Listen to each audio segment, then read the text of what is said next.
A very good evening, a warm welcome to Dan Really Likes Wine, presented by Pick and Pay. And you're probably looking at your screen now, wherever you are in the world, thinking, crikey, there's a double there. I'm seeing twins.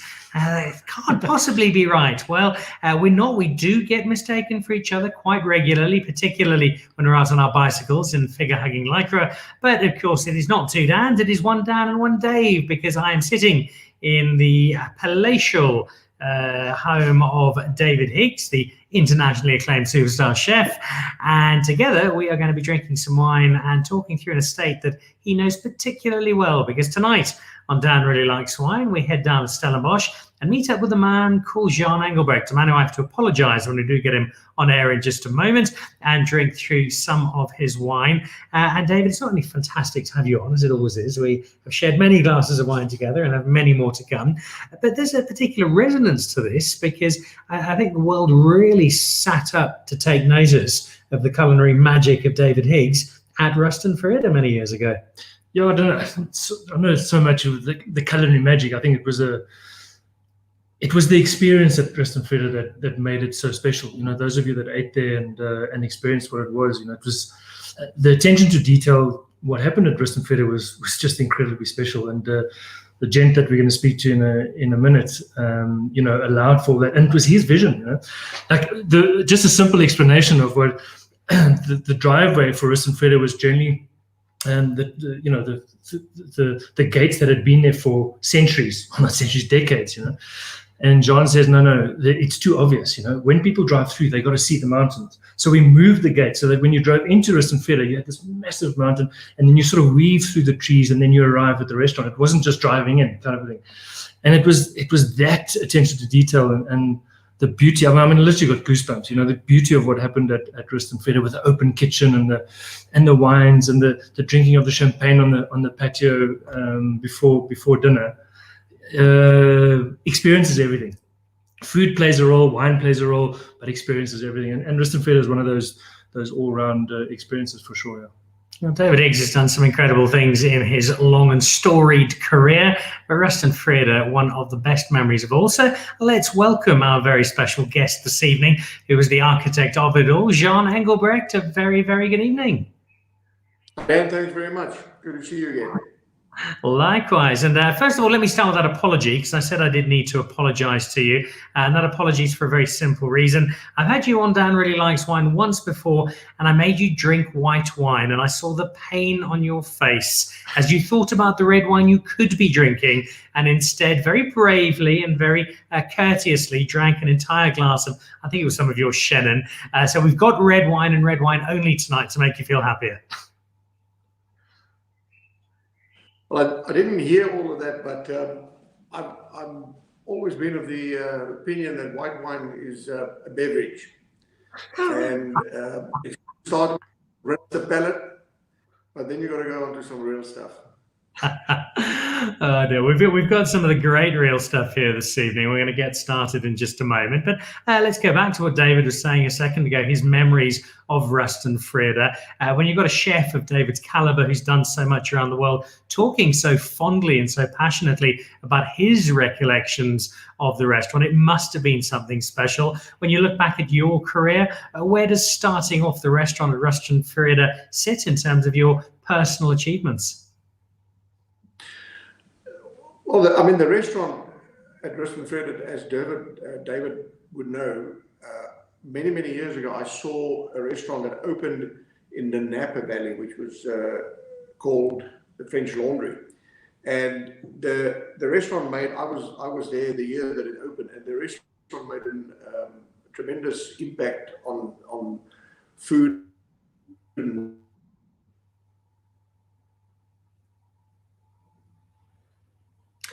Oh, we're just having a couple of little... Can you hear me? Oh, you're coming and going there, but I think we've got you back now, Jean. So carry on. French Laundry.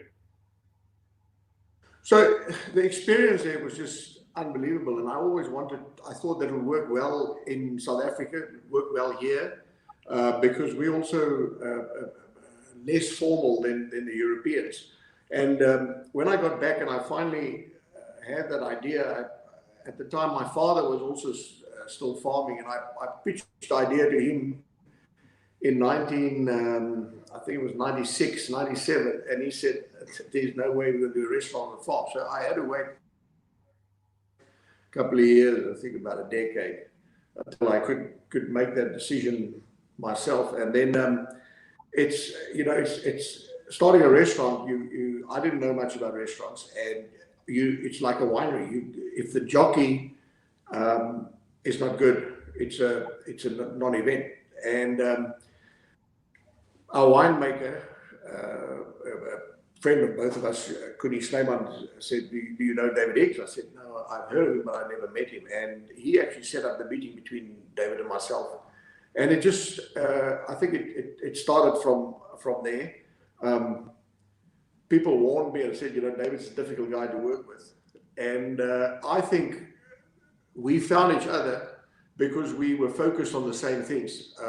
And if it wasn't for that, maybe it wouldn't work. And we became colleagues, and we became friends. And David guided the entire restaurant for us from the day we started, how we did it. I mean, there was nothing here. We did it in the old winery, which was then the barrel maturation cellar. And we learned from him. And it was a joy working with him, because we always thought that here at Vrede we focused on what we do, and we single-mindedly chase a certain standard and a certain quality.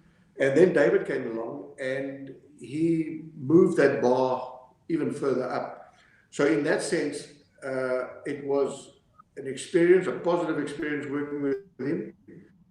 And I think that since the day we opened, he laid a very, very solid and healthy foundation for the entire restaurant, and fitting into what Vrede stands for. Because if you had a restaurant on the property that was totally loose from the Vrede way of doing things, the Vrede atmosphere, my mother would always talk about it has a certain soul, then it wouldn't work. And David made that work. And with the wine from Kuni, all I have to do is make sure that the entrance and the gardens look good. Not quite as simple as that. Jean, do you remember a conversation we had, myself, you, and Kuni? We were sitting outside and drinking a glass of champagne as we did, and the vision at that stage was we were early on into the restaurant, and the vision was to have one wine at Vrede and to have one menu at Vrede, and that would then be the ultimate. Do you remember that conversation? Yes, I do. Yeah. It was a very good and positive conversation. Yeah. However, we only figured out later how much it cost us. Yeah. Yeah. And what happened is we set our minds on a certain style, and very close to opening, I think it was David's idea. He said, look, we just have to go and see what other restaurants of what we're trying to achieve are doing in Europe. So we get on a plane, we go there. He set up the itinerary. I think we had lunch and dinner for an entire week in all these fancy restaurants that we're trying now to establish in South Africa. And we came back, and I think it was less than 2 months to go before we wanted to open. We scrapped the entire plan we had. We cancelled everything that we ordered, and we started afresh. And we opened on the day that we planned. And if we didn't do that, it would have looked, I think it maybe wouldn't have been as good for us as what the restaurant was when we opened it. I agree with you 100%. I think that restructure and that rethink, we'd chosen everything. The wine glasses, remember, the wine glasses were the big issue, and eventually we put it all aside, and we got the Riedel the sommelier range, hand blown glasses. I mean, it was just but that's what made it that's what made it unique, and that's what made it a once in a lifetime experience. So very, very special. Very expensive. I want to ask you too about an adventure that you had together in America, which sounded incredible. But before we do that, we are long overdue a first glass of wine because David and I have been very patient. So let's try the first of the 3 wines we have today. And this is the 2017 Syrah from Rust and Vrede, which is our maiden taste for this evening. Tell us a little bit about this wine, Jean, and what you feel makes it quite so special. Well, we work only with 3 varietals at Rust and Vrede from my dad's time, which is Cabernet, Shiraz, and Merlot. And we've stopped making a Merlot all by itself, so we only use a little bit of Merlot now for the blending purposes of the estate. And our immediate future going forward is we will completely do away with the Merlot and just work with Cabernet and Syrah. I think the Syrah came, both my father, myself, we personally like Syrah, and very early on he saw that Syrah does well here at Rust and Vrede. We have a very homogenic soil type. We have very little wind. Our winters, the water is retained well enough in our soils. Even when we went through the drought now, we were stressed, but we still managed to come out, and others are pretty good. So with us, Syrah has always been like a wine that is our go-to wine for drinking, and he was the first guy to make a blend with Syrah. At that time, people used Cabernet, Merlot, anything but Syrah was in the blend. So in 1986, when they did that first blend, him and Kevin Arnold, it was just a new style of wine, and that became the signature wine of Rust and Vrede, and it's done very well. I mean, we haven't changed a lot of it. In terms of percentages, it's 60% Cabernet, 30% Syrah, 10% Merlot. And as I mentioned earlier, as we go forward, it will be a Cab Shiraz blend. And I think that the challenge for any winery is to stay relevant. In other words, you got to have wine that is internationally relevant, not just what South African wants or what you want, because at the end of the day, you got to sell the wine. And secondly, you got to stay true to what Rust and Vrede is, what the character is, what the DNA is. And working with 3 varietals gives us that opportunity to do that. For us now, 43 years on the farm, we still learn, but I think every year is a new learning curve, but it's a positive learning curve. We know we get to know the vineyards much better. When you think you can't be taught anything, that's when you fail a test. And here we continuously looking for what we can improve. I'm very fortunate that my colleagues are a very strong team. The winemaking team is led by Kuni, and he's as focused on what he's doing in terms of wine and vineyards as what David is focused when he's in the kitchen.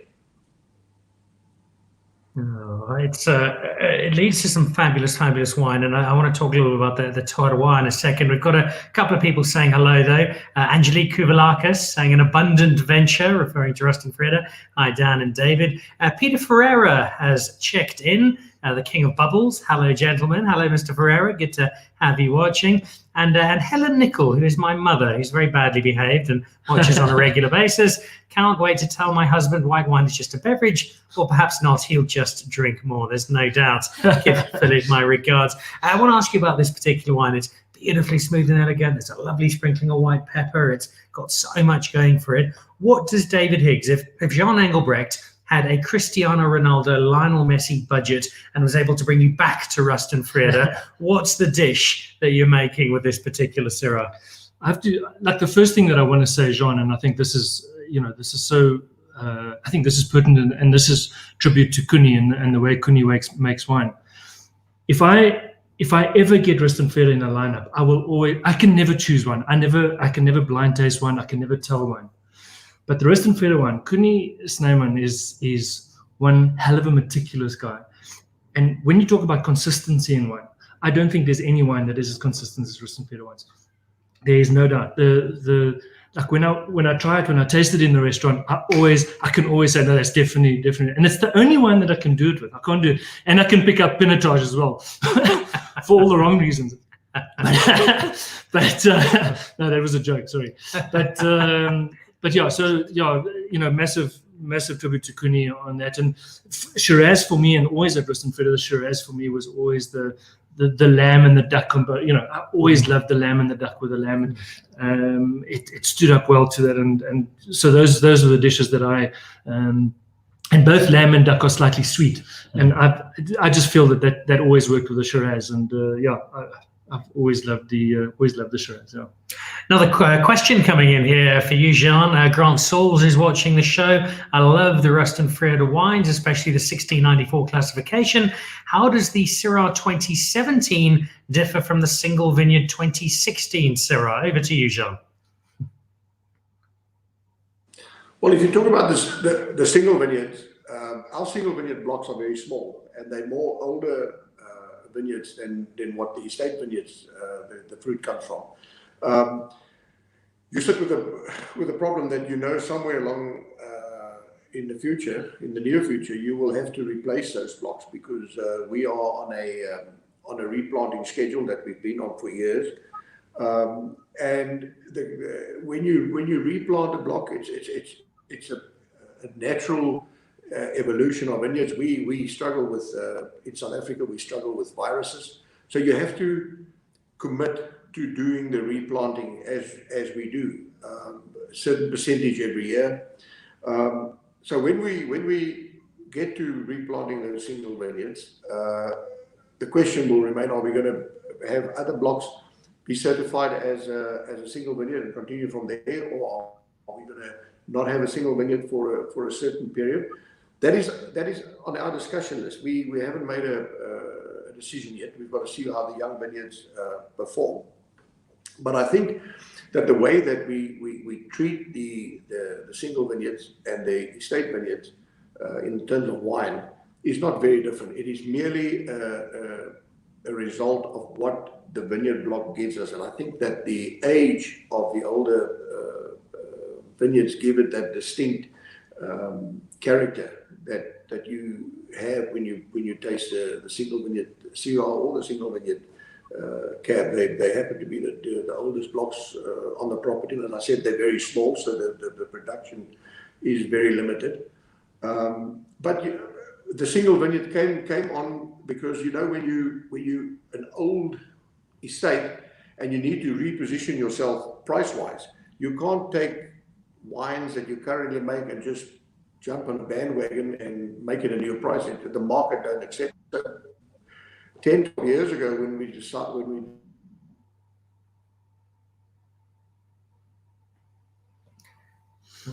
I think the Wi-Fi's had a few glasses of wine down at Rust and Vrede. I'm sure we'll have Jean back in just a moment. When Jean does return with us, I want to ask him about the America trip, because you've given me the occasional recollection, and that sounded like it was basically like The Bachelor meets wine tasting meets restaurant review. Yeah, John's back. So, Jean, we just caught the end of that, but I was asking David there about the trip to America, which he's mentioned a couple of times, which it makes it sound a bit like The Hangover, I suppose, in terms of a food and wine version thereof. Before I get your thoughts, Jean, what are your best memories, David, of that trip to America with Jean? Well, it was an invite that you could only get either from the restaurant, because you could never get in. It had such a long waiting list. So if you got a reservation, you had to literally go straight away. And one of Jean's friends from one of the Napa estates got a reservation and said to us, well, not to me, said to Jean, why don't you come over? We can get into the French Laundry and So we did a bit of a Thomas Keller adventure. We started off with ad hoc the night before, which is probably still, Jean, probably one of our favorite meals. Sitting around one pot of food and one glass of wine. It was a really, really special experience for me, and I loved that way of doing things as well. And then we did bush on, and then obviously the big event was obviously the French Laundry. And the next day we flew to New York, and we ate at Per Se. And then we flew home. We literally flew a round trip in a matter of 3 days. So it was incredibly special. And we traveled through. We went to Meadowood as well, which has recently burned down. Like, I don't know if you saw that, Jean, but remember we went to Meadowood on one of the days, and I saw it burnt down 2 weeks ago or 3 weeks ago with the fires. Correct. Yeah. But the interesting thing, Dan, was when David mentioned on that trip, other than it wasn't fitted into 3 days, but the time difference between California and New York, we basically finished at the French Laundry.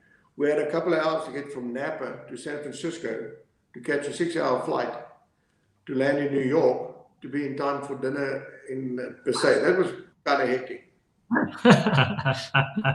And all I remember from that restaurant was somebody opened the white truffle. There was this massive white truffle in this box, and somebody opened this truffle and was walking around the restaurant. There was just this truffle flavor, and then we looked at the price and we asked him to put the truffle away. It was ridiculous, like something like $32,000 or something per slice. Oh dear.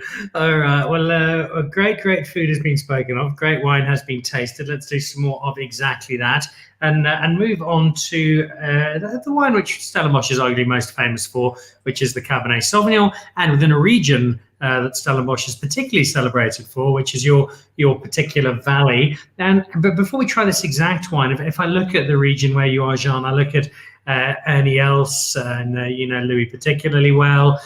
We look you've got Guardian Peak as part of your operation, but that whole valley, there's just something magical about red wine in that valley and the way they come together. What for you tops the list of reasons why where you are just consistently makes such staggeringly good red wine? Dan, once again, I didn't hear everything, but Cabernet is currently a drive that Stellenbosch has been heading up for 2 years now. And I think all over, whether you go from where we are in the Helderberg, or you go to the Siemensburg side or any other side of Stellenbosch, there's different Cabernets. So we are very fortunate in this area. I think that the style of this wine that comes from the Helderberg area are very European in style, which is what our customers like. I just think that promoting Stellenbosch and Stellenbosch Cabernet is the right thing to do. I have been extremely fortunate to grow up here in Stellenbosch and live here my entire life, and I can't think of a better place to grow wine, to make wine, to enjoy food. It is just an unbelievable place, the entire town, and I guard the important things about Stellenbosch. I don't want people to come here and make Stellenbosch cheap and make it, rather spend the extra time and maybe sometimes the extra investment, but go for quality, because Stellenbosch is the one area in the entire South Africa that can produce on a long-term quality red wines. It is proven. It is undoubtedly the #1 wine growing region as far as quality is concerned. That is proven by international and national accolades that Stellenbosch gets. And for us to promote Cabernet and for Vrede to be part of that is just a privilege. And I think if we see what Cabernet has been doing for Stellenbosch now in the last 2 years, and where it can be 3, 4, 5 years from now, it will be a game changer for Stellenbosch. And I wholeheartedly think that we're in a very good position in Vrede, as 60% of our vineyards are planted with Cabernet. And the clones that work here, I mentioned earlier that you get to learn about your property every year, not just the first 10 years or the first. So, and we have a plan in how to improve our wines every year. I think that Kuni has got a short-term and long-term vision, and he's stuck to that all along, and it's been working very well for Vrede. And it's not one thing that makes a place great, and it's not one thing that makes a wine great. I think David will tell you from a restaurant's point of view, it is the small things that you do, but you have to do all of them. You can't cherry pick and say, I'm going to do 2 or 3 things and hope it gets better. You have to do the entire list as soon as what you can, as quickly as what you can, and that will result that you become where you want to be considered serious, known for quality, consistently known for quality. And as David said right in the beginning of this conversation, it's all about the experience. You cannot give the experience a false feel, because people will come here the first time and they will taste the wine the first time and maybe a second time, but then they're done. The choices are too big, whether it's a winery, whether it's a restaurant, they'll go somewhere else. So you have that challenge all the time, and I think it's a fantastic thing for our business, and it keeps us at Vrede on our toes. Not just on a yearly basis, on a weekly basis, on a daily basis, and you've got to reassess every day. And if you're not going to be focused, and you're going to take your eye off the ball, you're going to lose. You're going to lose big time. You've also got a benchmark that you set yourselves, because Stellenbosch collectively, Vrede individually, keeps making such incredible wines. So people are expecting a lot. As you talk us through and introduce us to this 2018 Cabernet Sauvignon, Jean, also explain what the challenge is like for a prime Stellenbosch estate like yourself on the aftermath of 2015, when you made some of the most dazzling Cabernet Sauvignon the world has ever seen, to keep matching those expectations from not just a South African audience, but a global audience who now have come to understand and appreciate just how good Stellenbosch Cab is. I think if you look at the 2018 vintage, we were, if I remember correctly, I think we were in our 4th year of drought in the Western Cape, and it affected everybody. Certain properties keep their little bit of rainfall that they get better than other properties, which is a factor of the soil types. We were lucky in that sense. But you have to adjust your game, and that's what we did. We have never raced for a certain quantity of harvest. We will even lessen the harvest. So with the drought, our berries were smaller, but they were far more concentrated. But it was a much smaller harvest than what we would normally have. But that didn't bother us. And even in the small harvest, we would take the bad ones out. So there's another 20% that goes. The drought took another 20%. So suddenly you're down 40%. But if the quality is right that comes in, you go from 18 to 19. 19 was one of the most challenging and smallest harvests that we had. And once again, we had to adjust. 2020 was good. So far, we've had a tremendous winter, 2020 now. I hope that if all things stays the same, that the 2021 vintage will be another good vintage. We need it to build on 2020. But being a smaller player in the market, it's easier for us to adjust. It's like anything else. The old story, whether you're a small boat or a large tanker, it just takes, it's much quicker to turn around, to reset course. And once again, I think that what we do here, we can do that very easily, and we are not afraid to do it, to do the right thing. And if the harvest tends to be smaller, by 40% or 50% to get the right quality out in the bottle, then so be it. The quality is undeniable the moment you drink it. It's such a huge part of the Stellenbosch story. From a chef's perspective, when you're working in a place like Stellenbosch, you've got this sort of wine. Is it the case of this is amazing wine, great, it'll celebrate my food? Or is it, I've got to work extra hard now because this wine's bloody good? Well, let's just start by drinking this cab, or tasting this cab specifically. And I haven't tasted the Rust and Vrede cab for a long time, and it has to be said, Cooney won an award, John. I can't remember exactly when it was. It was still when I was at Rust and Vrede. It must have been 2009, 2010. For what vintage of? It was the best. It was voted best cab, wasn't it? Can you remember back then? Yes, David. I can't hear you. You're breaking up a little bit. Cooney won an award for best cab in the time that I was there. It was 2010. Can you remember? 2009. 2009, exactly. And that's the first time that I really sat up and took notice of, Jesus, this cab was just unbelievable, because it was always Shiraz for me, and it was always the blend, the estate blend, and then we had the 1694. But when that cab hit the table, it was undeniable. And what's lovely about the cab, it's lean, and I like the leaner wines. And we used to go hunting on John's farm.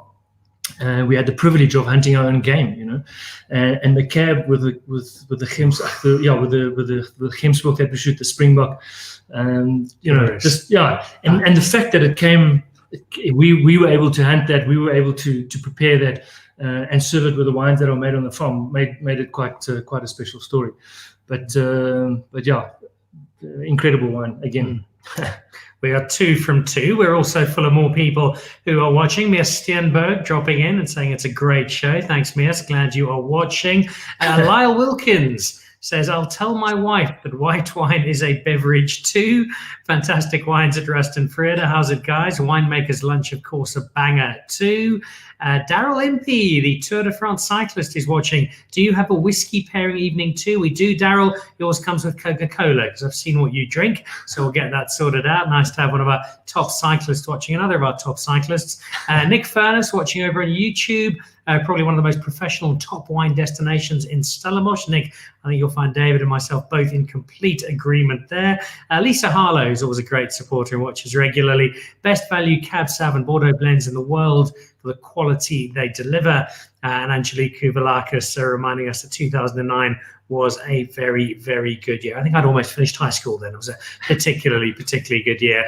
Yeah, so some fantastic cab and some great Syrah, and we've been treated considerably already. But the main event for today, Jean, is the fact that David and I are 2 of the first people outside of you and your team to be able to taste the latest release. That is the estate, and it is the 2017 Rust and Vrede estate. Which we have a couple of glasses of. So I'll hand over to you, Jean, and ask you to introduce this wine to us. Tell us what's in it and what we can expect out of your latest release.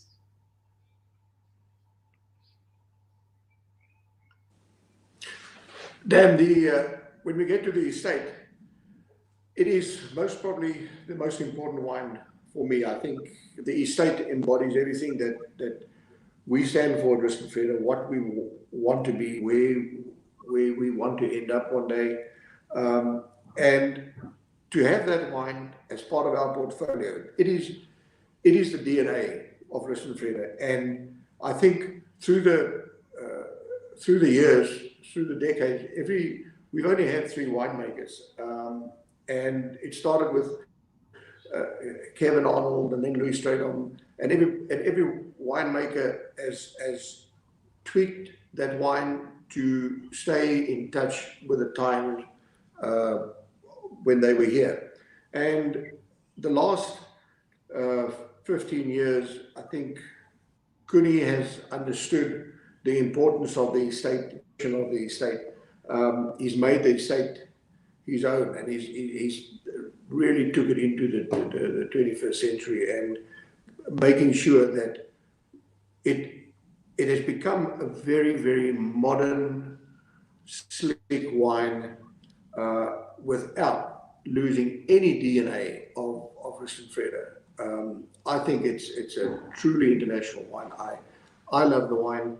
I always say that my only responsibility is, and I think every generation's responsibility, is to make sure that you look after what you have and make sure that you hand it over one day and people can go forward. But you can't do that if you don't know what is the fundamentals and what is the values of the wine, of the place where you are. I mean, this is a place, this is an estate. We live here, we work here, and I think it makes a big difference. And we have chosen to remain an estate, to use only grapes from this property. We have the option, like many other estates, where we can delist as an estate, and you can make your crops much bigger. But eventually, you will lose in the long run. You will lose your identity. You will lose the very important DNA, I think. And I know that I'm opening myself up for a debate here, but that's how we feel. That's how we see it. And if that is your vision, and you don't have the people surrounding you, your colleagues, your friends, your family, and they don't support that, you're not going to get very far. And it was the same when David opened the restaurant here. We were on the same page. We had to be on the same page. And I think it was more difficult for him to explain to me how a restaurant would work, because I have no experience in the restaurant. I think it was easier for him in terms of working with the wine with Kuni, because Kuni is also far more well versed in the culinary side of things, which is great for a winemaker because it brings those two together. I mean, the two most important things in life it brings together. And when you have that foundation to work from, it makes it easier to continue year after year, decade after decade, and still keep on improving. So it's never an easy run, but it's been easier than for some other places. But you've got to be on the same page, and you've got to know exactly where you're going and how you want to achieve it. And then, as I said before, if you don't pay attention to it on a daily basis, on a weekly basis, you're wasting your time and your money. So the estate 2017, the other two wines were 2018. The estate 2017 is also just released last week. I think it's a fantastic wine.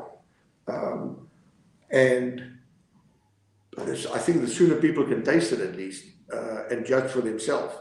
But it's for me, I'm proud to have this bottle open, give it to somebody. And I think that's one of the, if you have a product, whether it's wine or you're a restaurateur, if you're proud of your product and you're not ashamed of it, and you can put it forward amongst the best in the world, not just here, in the world, then you have a pretty good wicket to work from.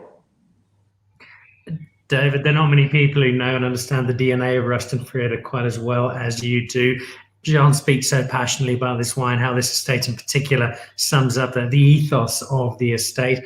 As you drink it, I'm sure it brings back many memories of the estate, but also Jean's words will reflect something that you were such an intimate part of. Yeah, the story is just so beautiful. You know, one of the things that I remember, there's two things that always stand out to me from Rust and Vrede, and it was the team. You know, and whether it was the young winemakers, the assistant winemakers, the assistant chefs, the people in the offices, we all sat together at lunch under the big tree, and we had lunch together, and we drank whatever wine was being served on the day. That was the first thing that always struck me. So everybody was always on the same page. Like it's like sitting around a table as a family. You know, you might be arguing, you might be crying, you might be laughing, but at least everybody knows exactly what's going on. You know, so everybody's immediately on the same page. And then the most special memories were myself, Jean, and Kuni sitting on the front of the restaurant, drinking champagne just before sundown, just before the restaurant opens. We had a policy at Rust and Vrede that upset a lot of people, and we only served French champagne. We didn't serve any South African sparkling wine. I hope Peter Ferreira is not listening anymore. But then we had this policy, and myself and Kuni had to fight Jean on this every now and again. But you know, it was just something that all three of us had a massive passion about. We've all three been to Champagne, and we just felt that to offer the variety of champagnes and the levels of champagnes that we did would be something quite special, and it was. You know, it truly was. So those moments you never ever forget in your life. You know, those discussions, those laughs. We'll raise a glass to the estate on that one. Cheers, Jean. Yeah, well, there are many people raising glasses, because I see a Grant Saul saying the estate 2016 was top class. Looking forward to trying the 2017. And a lovely comment from Amanda de Klerk. Ruston Vrede Wine Estate, a truly special place and an estate of mind. Before we let you go, Jean, I just want to a little bit of the Mutual Appreciation Society, if you will. Before I get to David to wrap up, Jean, for you, when you look at my ruffian of a mate here, who has done such remarkable things in the cooking world all over South Africa and indeed the world, what was it for you that made David Higgs quite so special as a chef? I think I said in the beginning, his undeniable focus on what he does, and he wants to achieve it now. But I have seldom worked with anybody or see anybody else that is so dedicated and works so hard towards what he wants, and he will not lose. He cuts himself off totally from anybody else. And if you're in his way in what he's trying to achieve, you're gonna have a problem. It doesn't matter who you are, and I think that sets up it sets an example. As I said, it certainly took us to a different level. There's a lot of hard work in doing a restaurant like he did here, which is a fine dining environment, and it was like an artist working every day. And he had not only had to do it, but he also had to train a lot of people, because what we were doing back in 2007 was totally new. I mean, it was new here, definitely. I think there wasn't many in South Africa either. So I think there's not somebody that went under his hands that didn't gain an experience just by watching. I'm not a chef, but by seeing somebody, whether you're an athlete, whether you're a chef, whether you're a winemaker, but the few good ones, there are many. There's many chefs, there's many winemakers, and until I started working with chefs, David knows the story. Up till then, I thought winemakers was the most difficult species to work with. But chefs put them to shame. They're temperamental, but only when they're good. And I think that what David has given Ruston Vrede will be there for generations to build on. So the only thing that could be better is if the Cape somewhere along the time get David back. Yeah, just what about Jean? Some lovely words there for you, and I back them up entirely. I've known you long enough, know you well enough. Jean, one of the titans, one of the icons of Stellenbosch, one of South African wine, and it takes a certain person to be able to do that.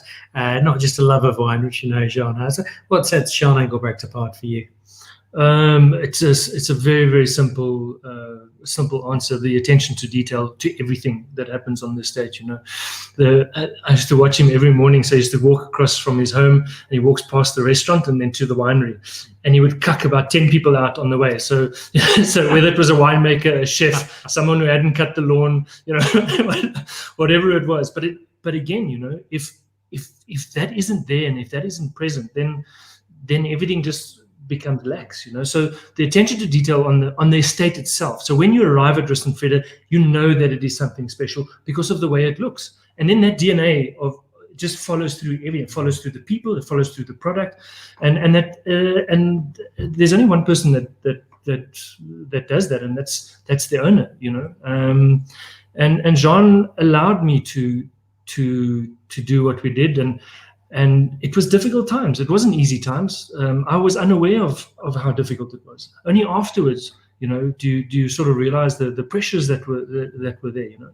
So eternally grateful, and you know, as we said, I think that story of changing everything at the last minute and saying, listen, we need to take this up a level.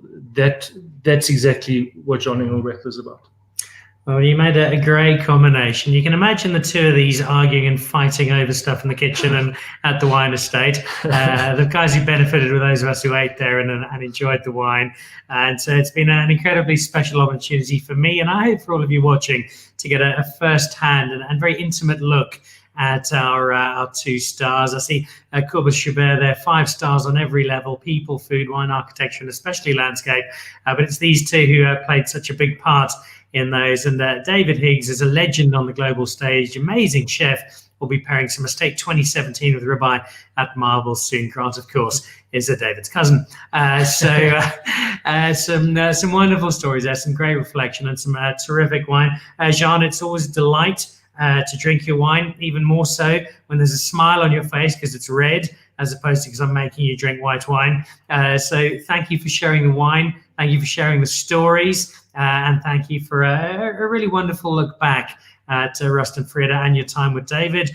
I can't promise that I'll get David back down to the Cape to come and open a restaurant or two, but I can promise that David and I'll come and have a visit. We'll come and drink some wine with you and Connie, and I'll just sit back and listen to the incredible stories from the two of you. So Jean Engelbrecht, thank you. It's been an absolute delight to have you with us this evening. Thank you very much. Appreciate it. So there we go. And a couple of last comments as we wrap up. Lisa Harlow, can't wait to taste the Estate 17. Hopefully it won't be too long before I can get back.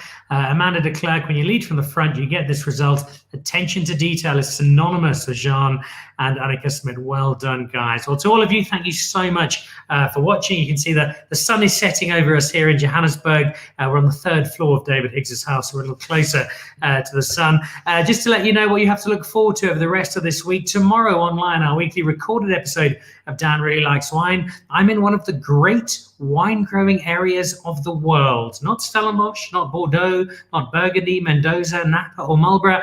I'm in Craighall Park in Johannesburg, which is home of the Jedikaris winery, where I meet a really cool Kiwi who's making some pretty cool wine with grapes out of the Swartland. On Wednesday, a special edition of the show, as we have on Friday as well, together with Standard Bank. We'll be talking to some of the winemakers from the top 10 Chenin Blanc Awards with Standard Bank. And Wednesday night on Instagram, I'll be joining the Joburg Foodie with some of the library collection from Waterford. And Thursday, our live tasting Jasper Arts from Longridge joins us, as well as Ross Sleet from Rascallion, for a very, very busy week on Dan Really Likes Wine. Right now, David and I need to go and prepare ourselves. We've got a night out with DHL guests from right around the world and DHL's global head of food and wine, Megan Kolini-Kosakos, and we'll be seeing her shortly. But right now, a reminder before we go, if you haven't already joined that Pick and Pay Wine Club, absolutely free. Simply send your smart shopper number to 36775 as on screen, and you'll get some great benefits, including 3 times the smart shopper points, free delivery on a case or more, and whether it is online or in store, 20% off 10 great wines every single month. That just leaves me to say huge thank you to Jean Engelbrecht for joining us and sharing some terrific wine. That Estate 17 in particular is an absolute cracker. If you thought 15 was good, 17 is giving it a proper run for its money for red wine in Stellenbosch. And so to David Higgs, dear friend of mine, thank you very much. Been a lot of fun. Cheers. And always a pleasure to have you on. And we'll be drinking some more wine again soon. No doubt. Yeah, in about 15 minutes once we're all fair. Thanks for joining us. Thanks for watching. Thank you for supporting. This is Dan Really Likes Wine, presented by Pick and Pay. See you again live on Thursday. Plenty of wine between now and then. Drink South African. Good night. Goodbye.